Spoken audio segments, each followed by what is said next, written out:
안녕하세요. 목사님 안 계시고 또 우리 형제자매들 여러분들이 이렇게 태국 가셔서 마음이 허전할까 말까 합니다. 오늘 6월 마지막 주일, 벌써 이제 올해 시작한 지 딱 많이 지난 시점이네요. 우리 마음 모아 하나님 앞에 찬양으로 나아가겠습니다.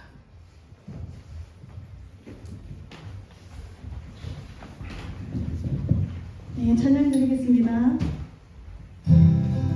모두 박수 치시면서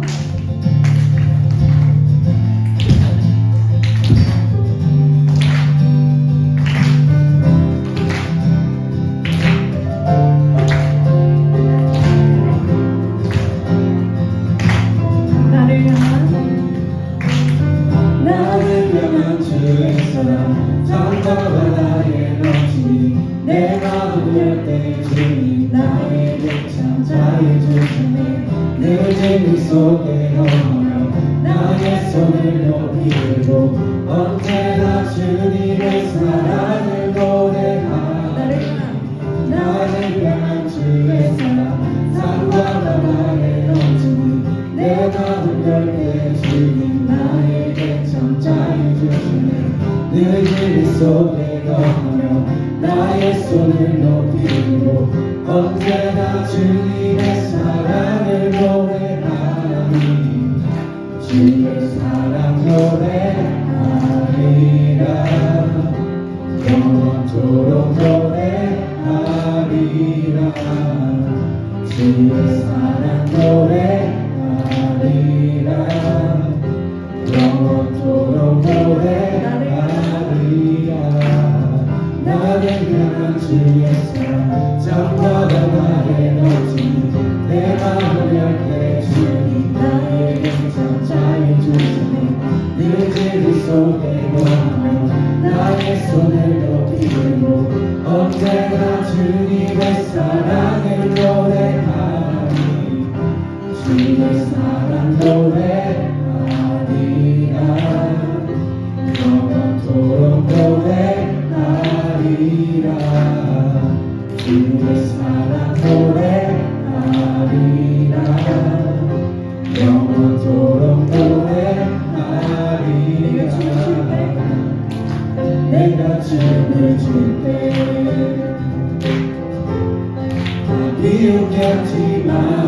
비웃겼지만 들고 춤을 기대면 함께 기뻐 춤을 추게 되리.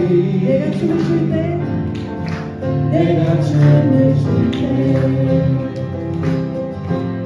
다 비웃겠지만 그대로 춤을 기대면 함께 기뻐 춤을 추게 되리. 주의 사랑 노래하리라. 영원토록 노래하리라. 주의 사랑 노래하리라. 영원토록 노래하리라. 주의 사랑 노래하리라. 영원토록 노래하리라. 주의 사랑 노래하리라. 영원토록 노래하리라.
수 없네.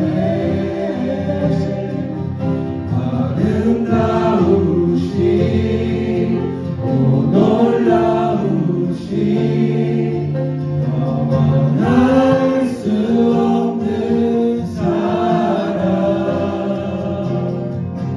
오 위대하신 하나님의 사랑 영원히 찬양하리 영원히 찬양하리.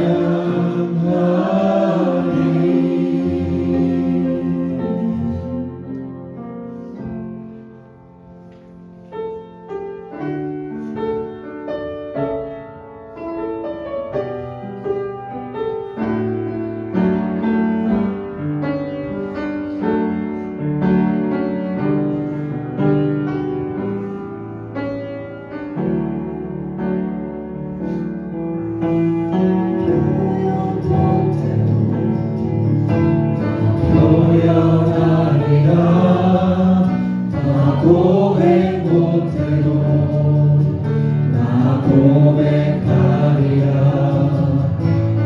다 알 수 없어도 나 알아가리라 다 닮지 못해도 나 닮아가리라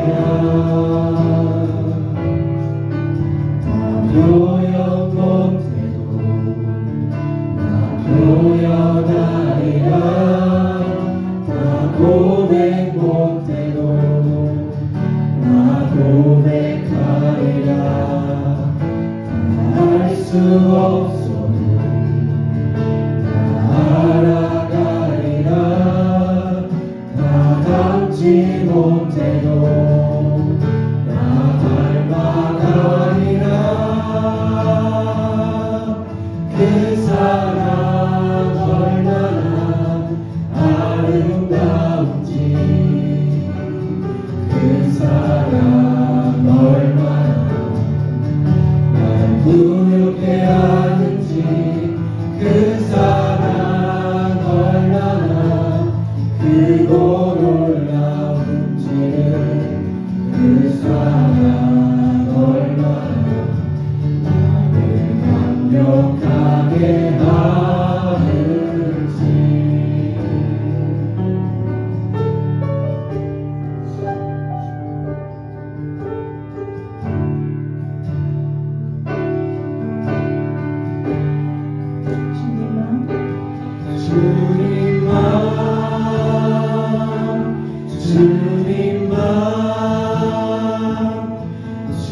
주님만 사랑하리.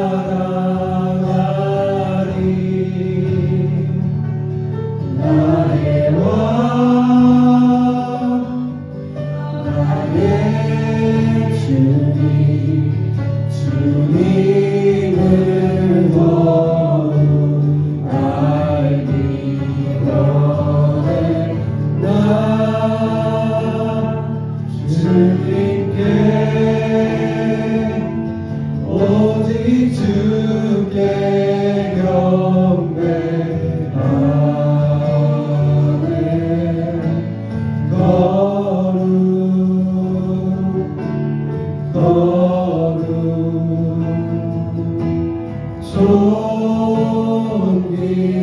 존귀하신 주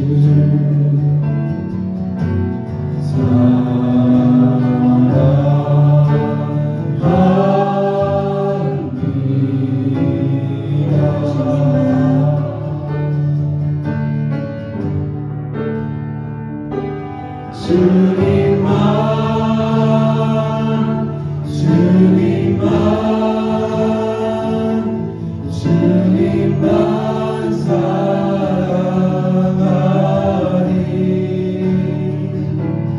나의 왕 나의 주님 주님을 더욱 알기 원해. 나 주님께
사랑과 은혜가 풍성하신 하나님 아버지, 오늘 거룩한 주일에 저희를 불러주시고 예배의 자리로 인도해 주시며 감사드립니다.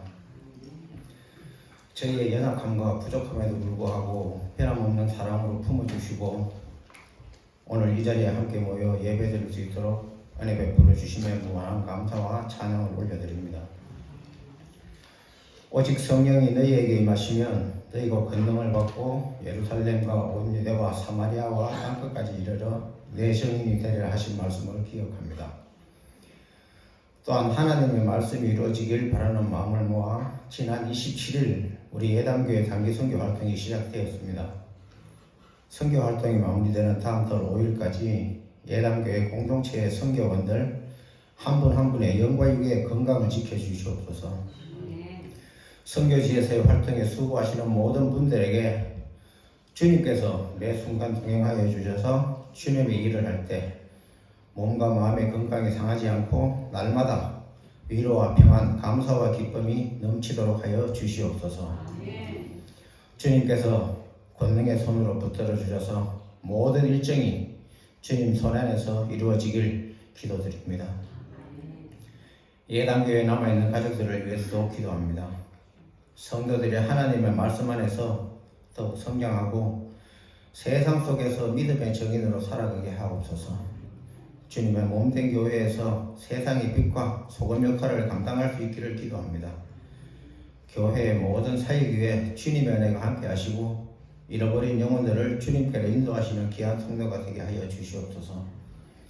전능하신 하나님 아버지, 이 시간 드리는 예배를 기쁘게 받아주시고 예배 후에도 주님과 동행하며 주님의 뜻을 이루어가는 삶을 살아가는 저희 모두가 되게 하여 주실 줄 믿사오며 이 모든 말씀 우리 주 예수 그리스도의 존귀하신 이름으로 기도드립니다. 아멘.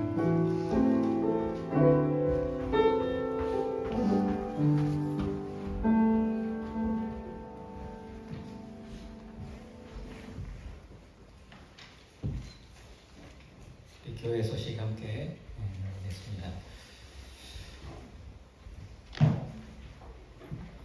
목사님을 비롯해서 13분이 지금 태국 치앙라이에 단기 선교 활동을 하고 계십니다. 다음 주까지 계속될 예정인데 그동안 목사님 기도해 주신 것처럼 하나님께서 그들의 삶과 건강을 지켜주시고 또 사역 가운데 하나님의 능력이 함께 동행해 주시도록 함께 모아 마음 모아 기도해 주시기를 부탁드립니다. 오늘 예배에 참석하신 모든 분들 환영하고 특별히 우리 처음 뵙는 분 한번 소개해 드리도록 하겠습니다. 우리 김경일 집사님 직장 동료분이라고 같이 나오셨는데 해럴드 팝 형제님 어디 계셨죠?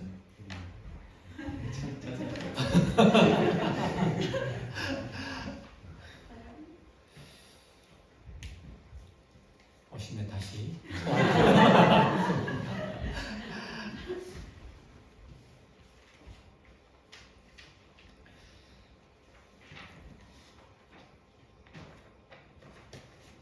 그리고 그동안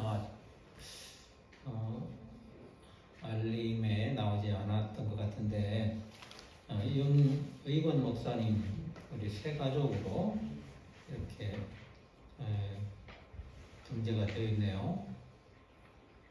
이 하나 사모님 다시 한번 환영 반갑습니다.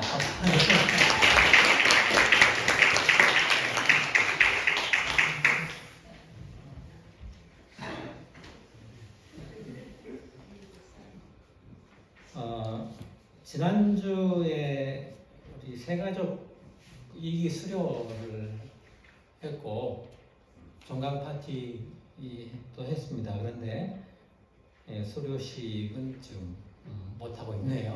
목사님 돌아오셔서 수료식 그렇게 하기도 하겠습니다. 아마 28일로 예정이 되어 있습니다. 예배 후에는 우리 청년부 세미나실에서 같이 모임 갖겠고 성경 사랑방도 단기 선교 팀들이 돌아온 하겠습니다. 그리고 선교 후원을 위한 우리 저금통 이렇게 모아 왔었는데 아직 안 내신 분들 계시면 이렇게 제출해 주시기를 바랍니다. 그리고 지금 나타나신 헤럴드 박, 우리 헤럴드 박 형제 환영하겠습니다.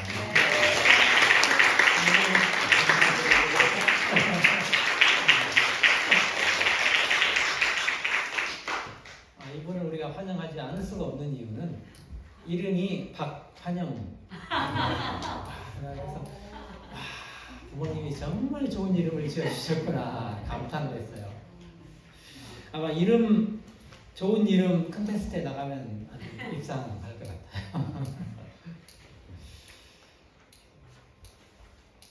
자, 우리 모두 일어나셔서 하나님의 말씀 함께 읽도록 하겠습니다. 베드로후서 1장 5절부터 11절 말씀입니다. 우리 한 절씩 교도하도록 하겠습니다. 그러므로 너희가 더욱 힘써 너희 믿음의 덕의 지식을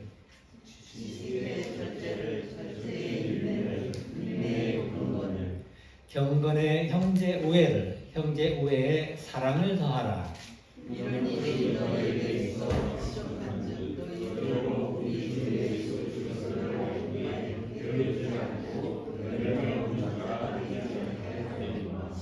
이런 것이 없는 자는 맹인이라 멀리 보지 못하고 그의 옛 죄가 깨끗하게 된 것을 잊었느니라.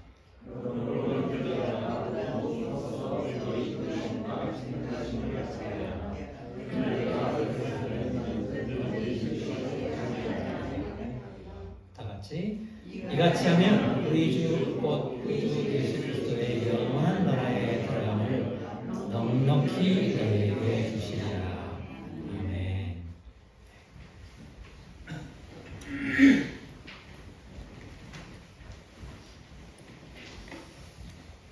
우리가 예수를 믿고 그리스도인 되었습니다. 그래서 신상 명세서에 종교란이 있다면 거기 기독교 이렇게 쓰겠죠. 기독교인, 그리스도인이라는 아이덴티티를 갖게 됐죠. 그러면 이 기독교인, 그리스도인이라는 아이덴티티를 가진 사람은 그렇지 않은 비그리스도인하고 차이가 있을까요? 없을까요? 있다면 뭐가 다를까요?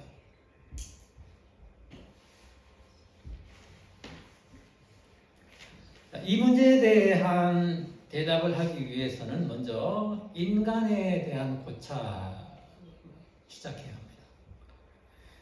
인간은 죄인이다 하는 것은 우주적인 명제입니다. 이런 말을 하면 어떤 사람들은 기분 나쁘게 생각해가지고 내가 왜 죄인이야? 이렇게 반발할지도 몰라요. 그러나 이 세상에서 일어나고 있는 모든은 아니겠지만 많은 불행과 고통은 인간으로부터 비롯돼요. 그렇지 않은 것들 물론 있지요. 지진이라든가 태풍, 홍수 이런 자연재해로 인한 고통도 많이 있지만 전쟁, 사기 이런 온갖 범죄와 같은 악이 인간으로부터 이렇게 나오잖아요. 인간은 죄인이고 그 내면에 죄악된 이 본성을 가지고 있습니다. 그리고 그 죄악된 본성으로부터 끊임없이 죄를 지어요. 물론 그 죄의 값으로 인간은 심판을 피할 수 없습니다. 죄의 삭은 사망이라고 하신 말씀처럼 죄값을 결코 피할 수가 없어요. 자, 그렇다면 예수를 믿는다는 게 뭔가? 이것은 그 죄값을 피할 수 없는 인간의 운명, 그 죄값으로 반드시 죽어야 하는 인간이 그 죄값을 대신 치러주는 예수를 믿는다는 것입니다. 그 예수가 나의 죄값을 대신 치르시고 십자가에서 죽으신 것을 내가 믿음으로 그 십자가에 내가 연합되고 하나가 되므로 그래서 나의 죄값이 대신 치러진 것을 믿은 것이죠. 이게 믿었다는 의미예요. 그게 그리스도인이란 그리스도인이 되었다는 정체성입니다. 그렇다면 그 믿음에 의해서 나의 죄가 이제 죄값을 치르지 않게 되고 죄를 용서받았고 그렇다면 나는 더 이상 이제 죄인이 아니라는 뜻입니다. 인간에 대한 고찰에서 맨 처음 발견되는 것은 인간은 죄인이다 하는 거였죠. 그런데 이게 바뀐 거죠. 믿음으로 우리는 죄인이 아니라 이제는 의인이라고 불리게 됩니다. 하나님의 자녀로 받아들여졌고 그래서 심판을 면하게 되었습니다. 이것이 바로 구원입니다. 자, 그러니까 예수를 믿는다는 것은 더 이상 죄인이 아니라 의인이 되었다는 뜻이죠. 그렇다면 그렇게 의인이 된 그리스도인들이 세상에서 믿지 않는 사람들과 이렇게 섞여 살면서 분명히 차이가 이렇게 보여야 될 거 아니에요. 그런데 실상은 예수 믿는 사람과 믿지 않는 사람들이 별로 차이가 없어요. 차이가 보이지 않아요. 심지어는 교회 안에서 일어나는 일들이 믿지 않는 사람들이 보기에도 깜짝 놀랄 만큼 비상식적이고 비도덕적인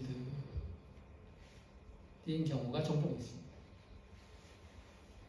이건 우리가 부인할 수 없는 팩트이죠. 그렇다면 이건 어떻게 설명이 가능하겠어요?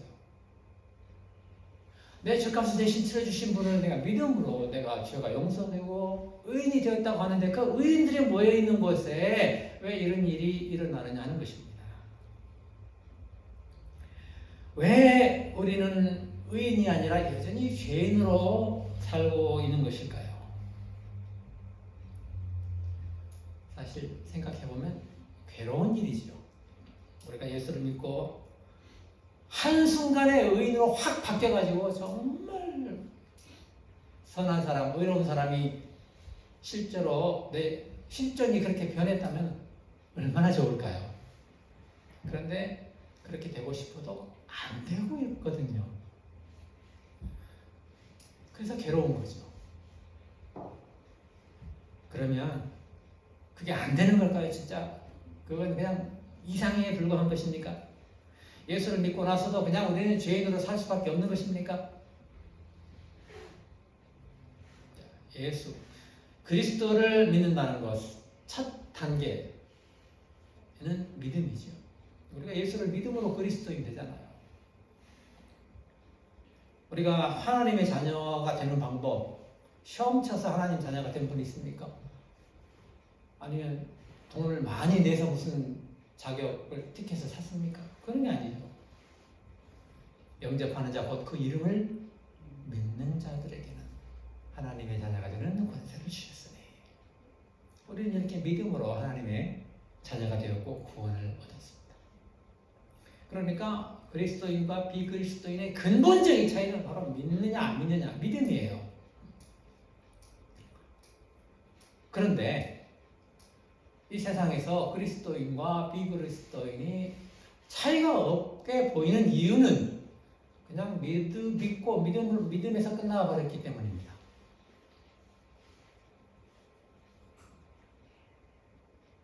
믿음에서 끝나면 되는 거 아닌가? 왜냐하면 의인은 믿음으로 산다고 했고 예수 이름을 믿는 자들에게 하나님의 자녀가 되는 권세를 주신다고 했으니까 믿음이 있으면 됐지. 뭐가 더 필요해? 행위로 구원받는다는 것은 바울이 그렇게 반대를 하지 않았는가?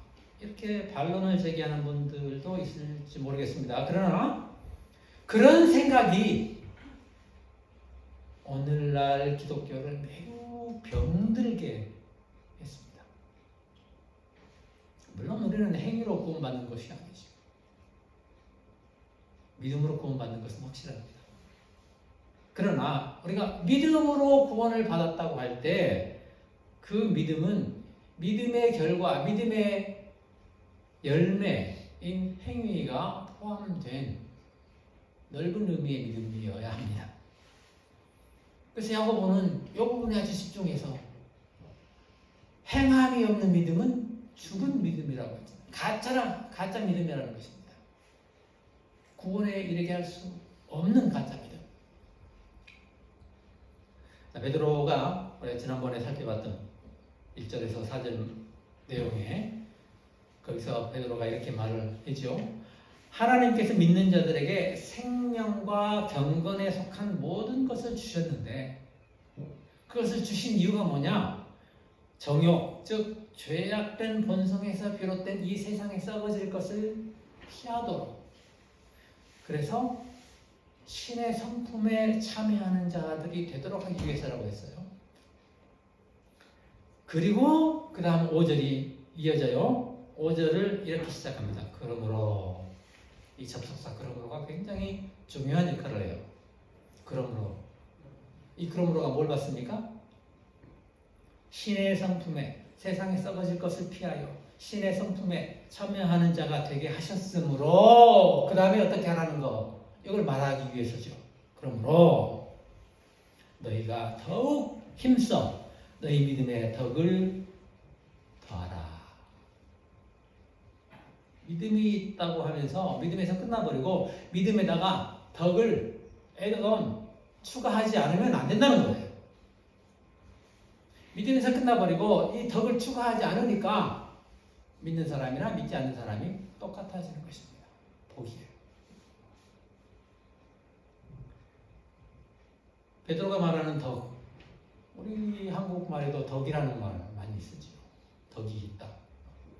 내가 부족하네, 뭐 이런 말도 하고, 여기서 덕, 버추, 영어로 버추 또는 굿네스 이렇게 번역이 되기도 하는데, 결국 도덕적 탁월성을 말하죠. 그래서 예수를 믿고 나서 가장 먼저 나타나야 할 변화, 모습은 도덕적인 탁월성입니다. 그래서 저 사람 예수 믿더니 변했네. 이 말이 나와야 되는 거예요. 믿음 다음에 도덕적 탁월성이 더해져야 되는 거죠. 그래야 제대로 믿었다, 이런 말을 들을 수 있습니다. 오늘날 교회가 지탄을 받는 이유는 세상에 비해서 도덕적 우월성을 상실했기 때문입니다. 많은 사람들이 크게 오해하는 한 가지는 종교적 의무가 도덕적 실천보다 더 중요하다고 생각하는 거예요. 그러나 아무리 종교적 의무를 열심히 충실히 해도 도덕적 실천이 동반되지 못하면 그 종교적 의무는 공허합니다. 아무런 의미가 없어요. 예수님이 뭐라고 하셨어요? 제단에서 예물을 드리려고 하는데 딱 생각이 나는 거예요. 형제에게 원망들을 일이 생각이 났어요. 그럼 어떻게 하라고요? 계속 제사 드리라고요? 아니에요. 드리지 말래요. 하지마, 그만, 스톱! 그리고 가서 그 형제하고 화해하고, 그런 다음에야 비로소 종교적 의무를 할 수 있는 자격이 되는 거예요. 그렇게 해야 종교적 의무가 하나님 앞에 드려지는 거예요.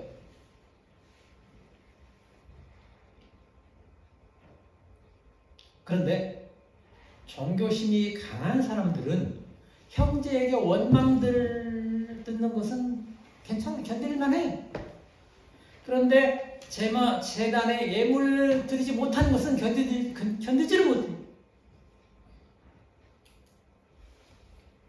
종교적 의무를 행하는 것은 이거 하나님과 관련된 일이고, 형제에게 원망 듣는 일이야 뭐 인간의 비즈니스니까 하나님과 관련된 일이 훨씬 더 중요하다고 생각하는 것일 수 있겠죠.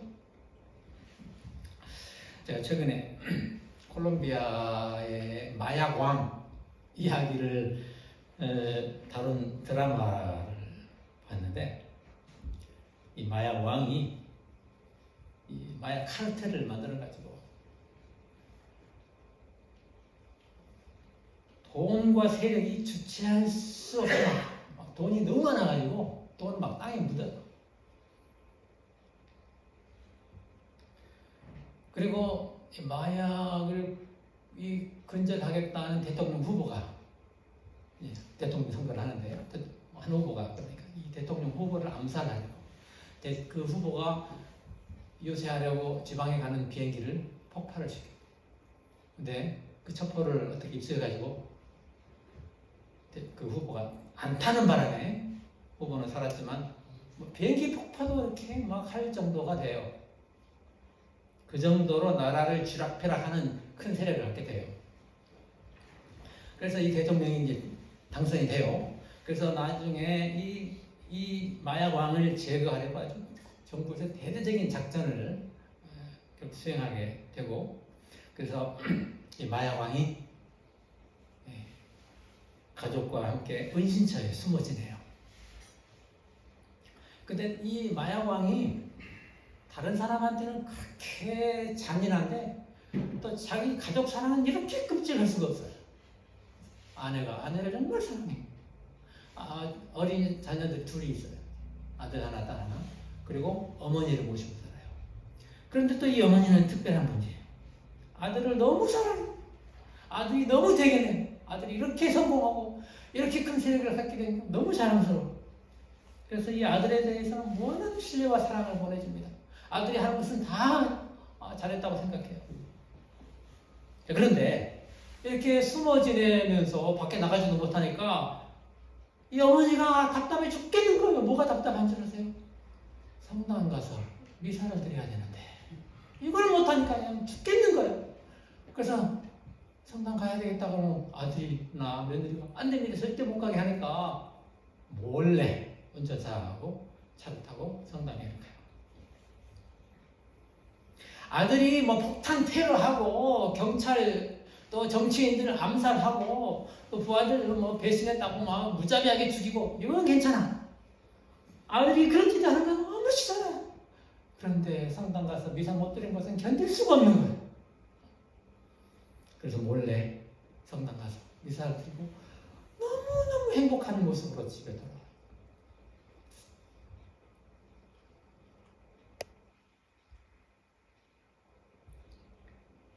그런데 그 어머니를 라이벌 세력이 미행을 해가지고 그 은신처까지 따라와서 은신처에서 또 뭐 총격전 벌어지고, 그래서 이 마약왕이 또 급히 가족들만 챙겨가지고 겨우 도망을 쳐요. 믿음에 도덕적 탁월성을 추가하지 못하면 그 믿음은 자신의 신념을 지지해주는 역할을 하게 돼요. 이거 굉장히 무서운 일 아니에요? 내가 하고 싶은 것을 믿음을 사용해서 정당한다는 말이에요. 그래서 그 믿음이 내 신념을 지지해 준다고 할 때 그 신념은 욕망으로 대체될 수도 있습니다. 자, 그 어머니에게 믿음은 어떤 역할일까요? 그 어머니가 성당 가서 미사를 드리면서 기도를 했다면 무슨 기도를 했을 것 같아요? 내 아들이 마약 사업 잘 되게 해주시고, 그렇게 기도했을 것 같아요.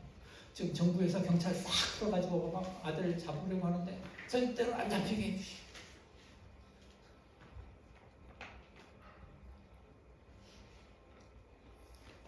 그 어머니가 교회에서 성당에 가서 미사 드리고 기도하는 모습만 보면 얼마나 신실하고 참 좋은, 믿음 좋은 신자입니까? 이처럼 교회에서는 매우 신실한 신자가 세상에 나가서 아무런 양심의 가치가 없이 악행을 하는 모습을 종종 봐요. 뉴스에 그런 거 많이 나오죠.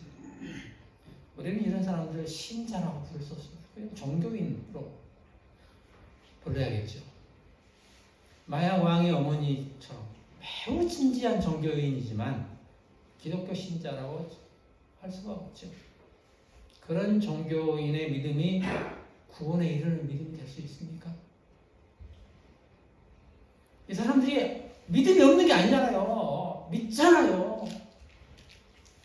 근데 믿음에서 끝나니까 이렇다는 것입니다. 믿음에 추가를 해야 될 게 뭐? 이런 도덕적인 변화, 도덕적인 탁월성.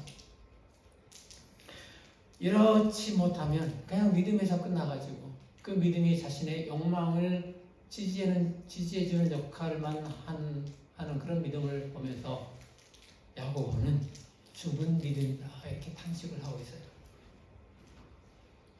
이런 종교인들은 대체로 오래 신앙생활을 하는 경우가 많습니다. 오래 믿었다고 믿음이 좋아지는 게 절대로 아니에요. 전에 제가 제자훈련 세미나 한번 참석한 적이 있는데 거기서 강사님이 이런 말씀하셔요. 초등학교 20년 다닌다고 해서 대학생 되는 거 절대 아니에요. 와, 그 말 듣고 정말 맞는 말이에요.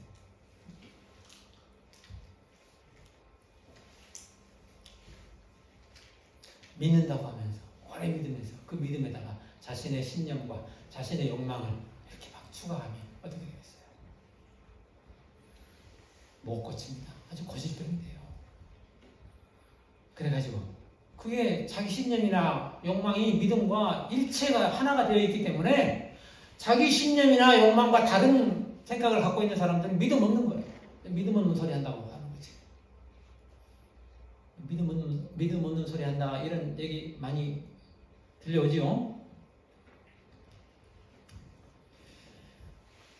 믿음이 없는 게 아니라 도덕적 덕을 추가하지 못한 것 이게 문제인 거죠. 자, 이렇게 믿음의 덕을 추가해야 하고 그 다음에 그 덕 이외에 또 추가해야 할 것이 나와요. 그것은 지식입니다. 지식하면 더 약간 움츠려지기도 해요. 또 공부해야 돼? 여기서 말하는 지식에는 두 가지 있다고 지난번에 말씀드렸죠. 에피그노시스하고 그다음 그노시스. 근데 여기서 말하는 지식은 그노시스예요. 그래서 우리가 하기 싫은 공부해서 얻어지는 지식. 지식이 없으면 무식하죠. 무식하면 어떻게 해요? 무식하면 용감하다. 근데 사실 굉장히 슬픈 얘기죠. 무식하면 용감하다. 알아야 면장도 알아야 면장을 한다고 하는데 참 이 말이 저의 무식함을 드러내준 말이었어요. 알아야 면장하지. 근데 하필 왜 면장일까? 이장이나 면장 군수 중에 그럼 이장은 몰라도 되고 면장부터는 뭘 알아야 되나? 했는데 그래서 왜 하필 면장이야 그랬더니 면장이 그 면장이 아니더군요.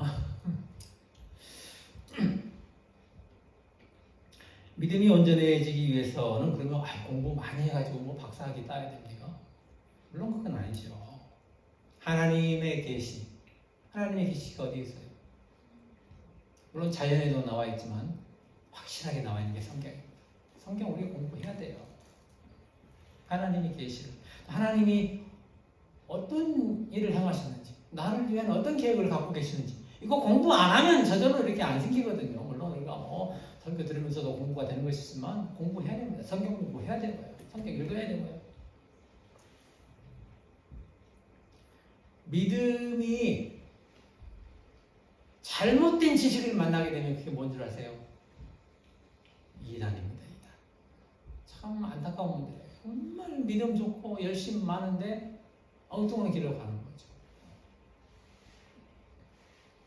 자, 그 다음에 절제입니다. 절제는 바울이 성령의 열매로 제시했을 만큼 우리 믿음에서 중요한 덕목인데, 자, 많이 아는 분들한테 필요할 것 같아요. 특히 자신의 욕망이나 열정 이런 것들을 통제할 수 있는 능력이 절제이죠. 그래서 절제 많이 아는 분들이 절제하지 못하면 사고를 쳐요. 특히 우리는 여전히 죄악된 본성을 가지고 있잖아요. 그래서 이것을 절제하지 못하면 우리 믿음에 큰 손상을 입히게 됩니다. 그리고 그 다음 나오는 것이 인내, 인내를 더해라.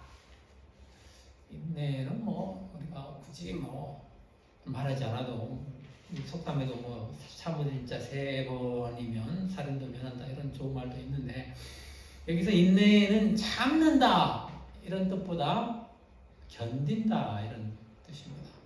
뭐 참는 거나 견디는 거나 또 비슷한 것 같기도 한데, 여기서 말하는 인내는 영어로 말하면 perseverance라고 말할 수 있어요.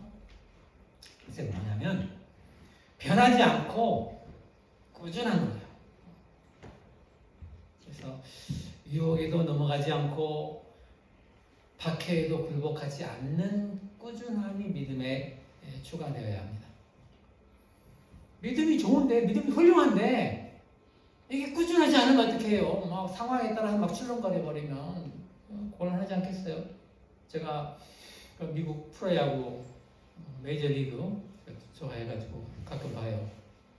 근데 보면 정말 잘하는 선수, 뭐 MVP도 되고 뭐 이런 선수가 갑자기 못해버리는 경우가 종종 있습니다. 슬럼프에 빠졌다고 하죠.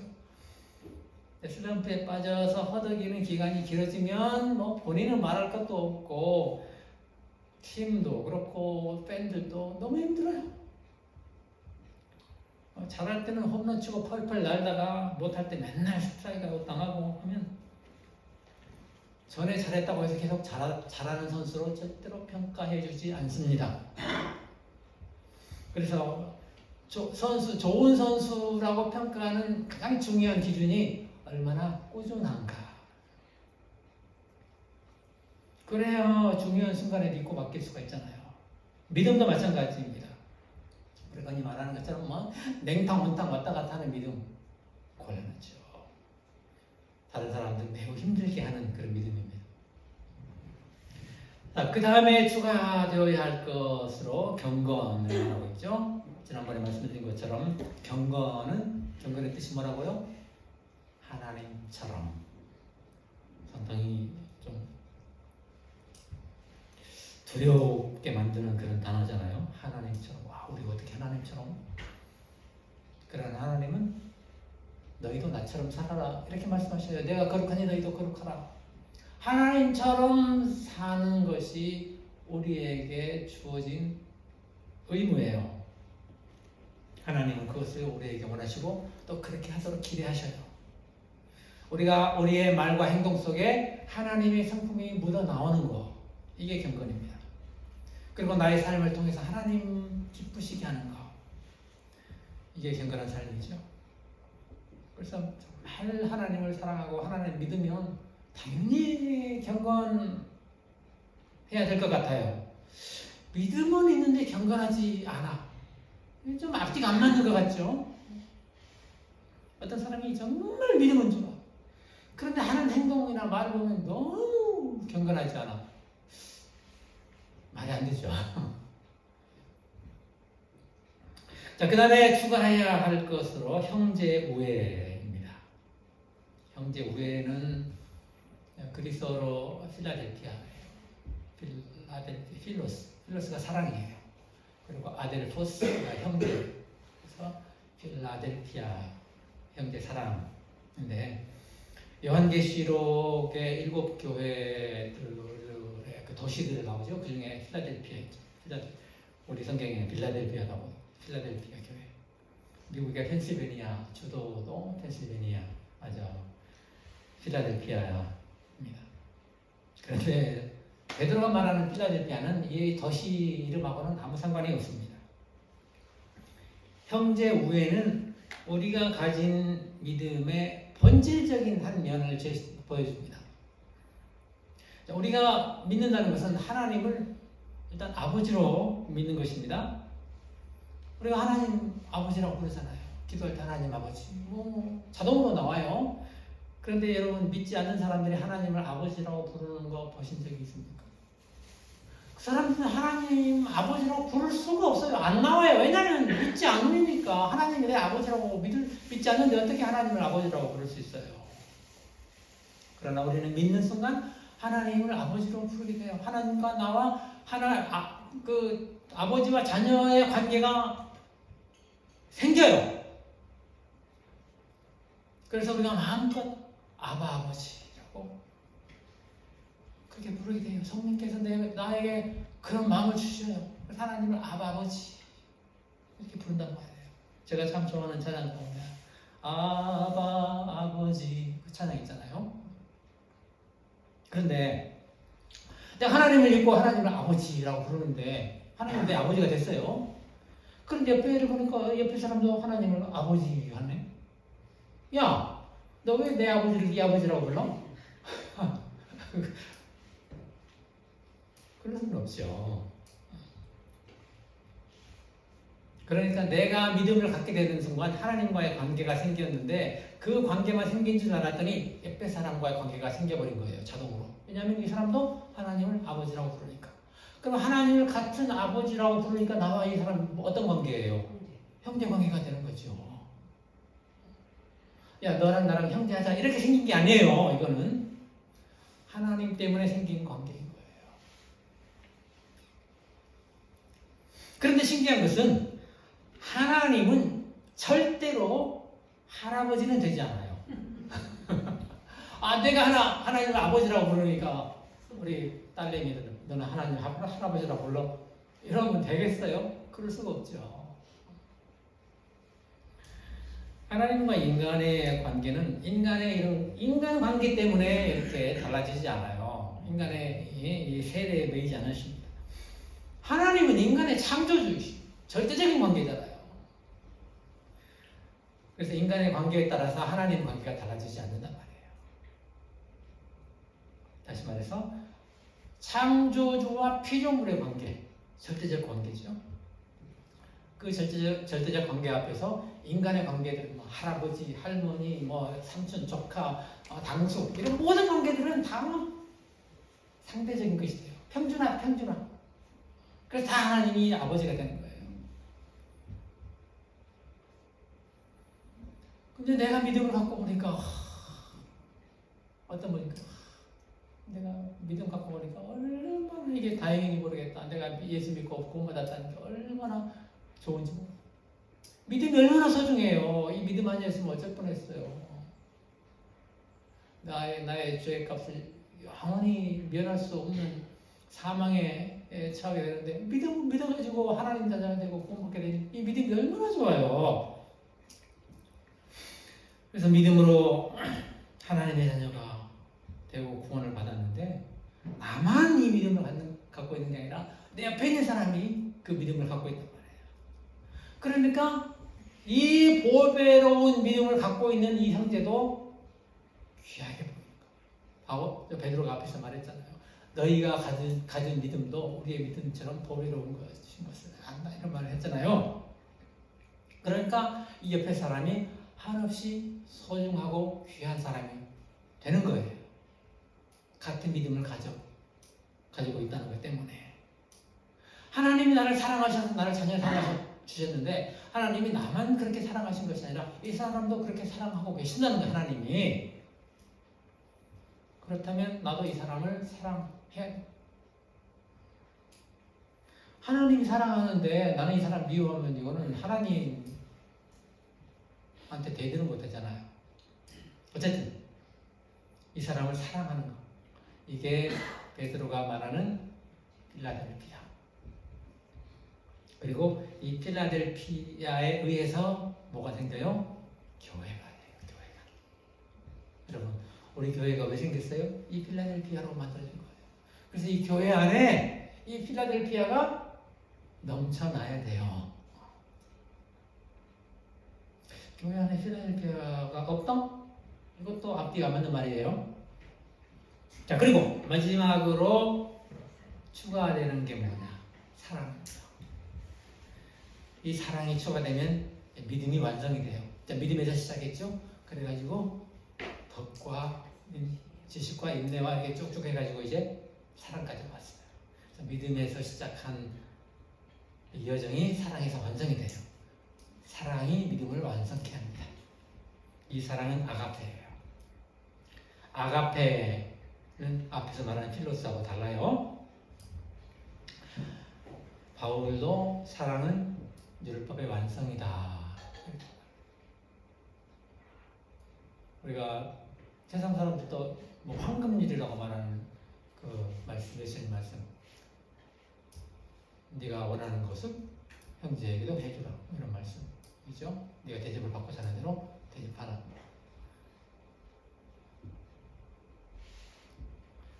그게 율법의 완성이거든요.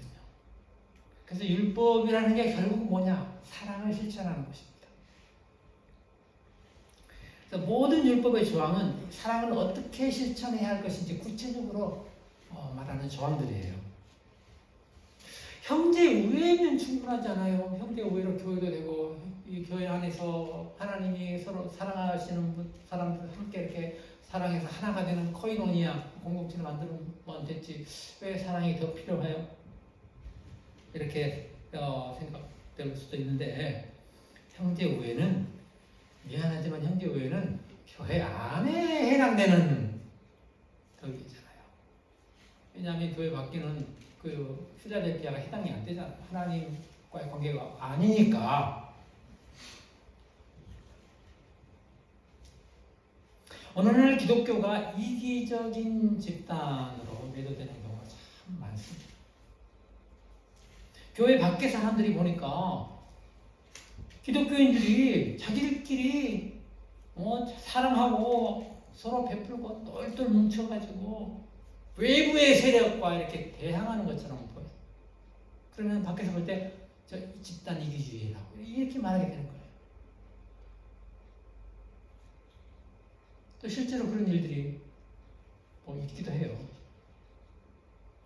그래서 교회는 형제 우애 당연히 있어야 되죠. 교회 안에 형제 우애, 그리고 아가페는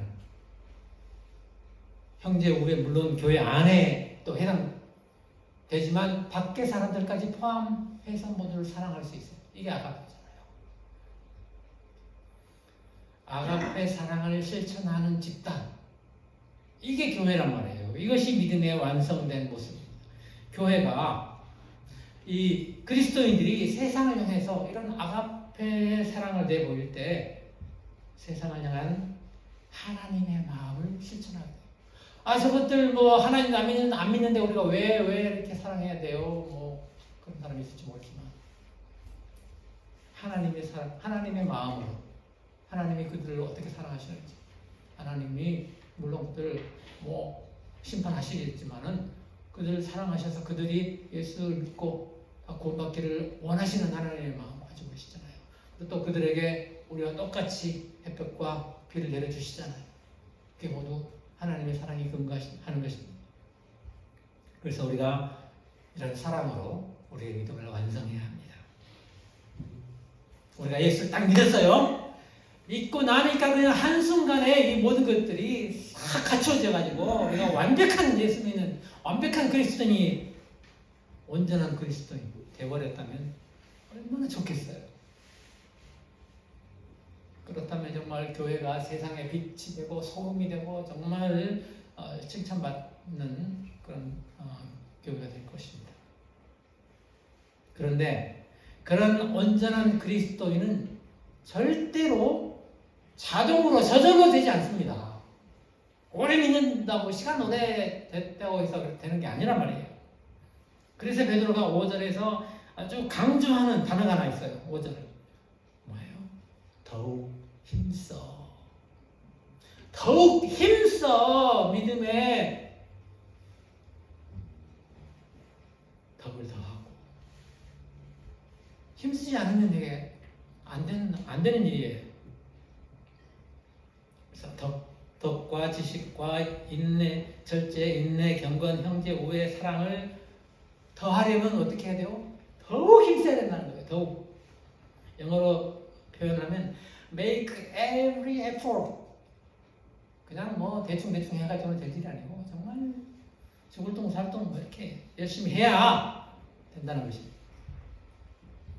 아마 이런 관점에서 바울은 너희가 두렵고 떨림으로 구원을 이루라 이렇게 말했던 것 같아요. 예수 믿고 편안하게 나 구원 받았어 이게 아니고 정말 두렵고 떨리는 마음으로 이렇게 힘써서 믿음의 이런 덕과 사랑까지 추가해야 되는 것이 우리에게 필요하다는 것입니다. 우리는 구원으로, 믿음으로 구원을 받았습니다.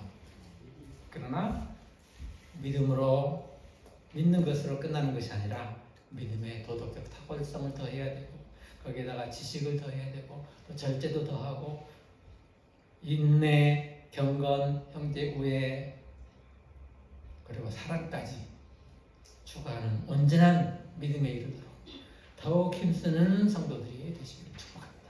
아멘. 기도하겠습니다. 하나님, 우리 같은 죄인들,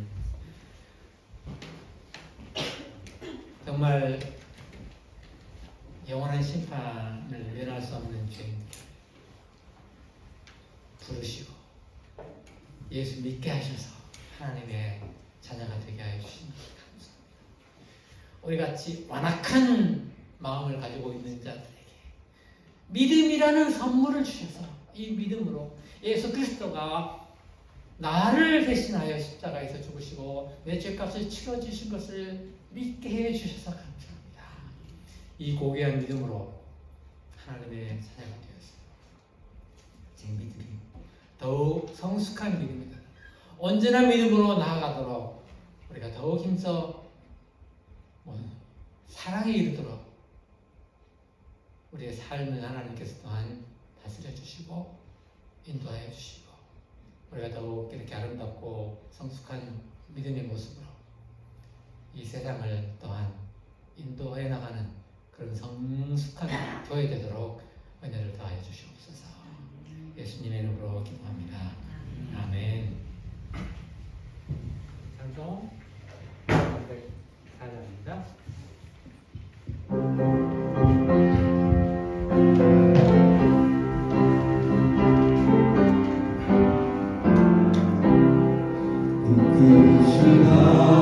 하나님의 사랑 나보다 영원하네.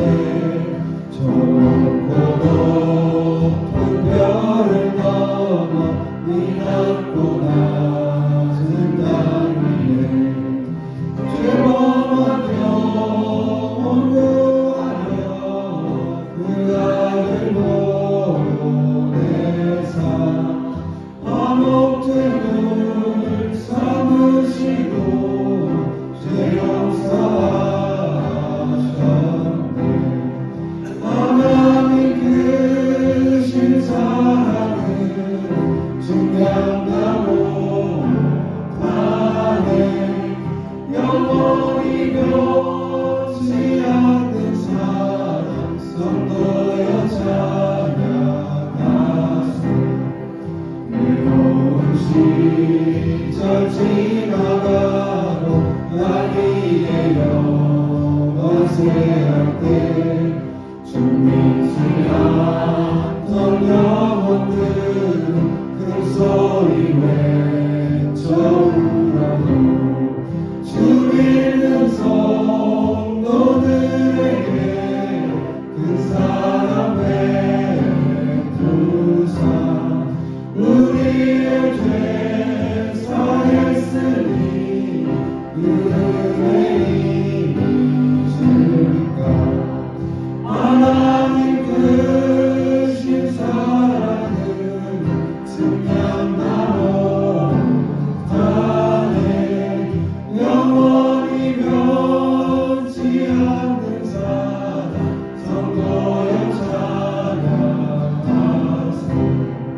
하늘은 두루마리 삼고 바다를 몸을 삼아도 한없는 하나님의 사랑 다리로 갈 수 없겠네. 하나님의 크신 사랑 그 어찌 않았을까. 저 하늘로 비싸도 채우지 못하니 하나님 크신 사랑은 증량다 못하네. 영원히 변치 않는 사랑 성도여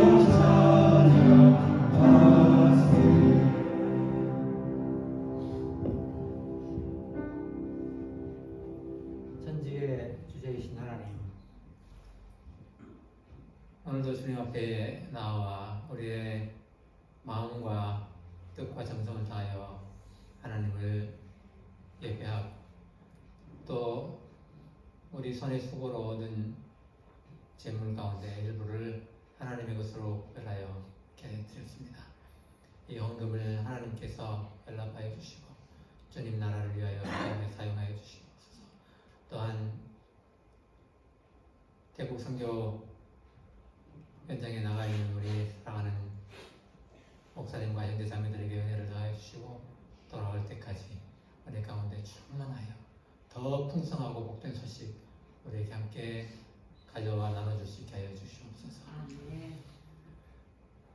우리 주 예수 그리스도의 은혜와 하나님 아버지의 사랑과 성령 하나님의 우리와 함께 교제해 주시는 은혜가 이 자리에 형제 우애로 모여 하나님을 믿는 믿음을 나누면서 이 믿음이 사랑으로 확장되고 온전한 믿음에 이르도록 원하는 주님의 자녀들에게 지금과 또한 영원 무궁토록 함께 있을지어다.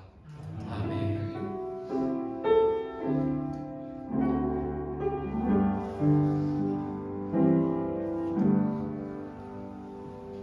감사합니다. 우리 예배 마쳤고 이제 함께 식사하면서 우리 시간 갖도록 하겠습니다.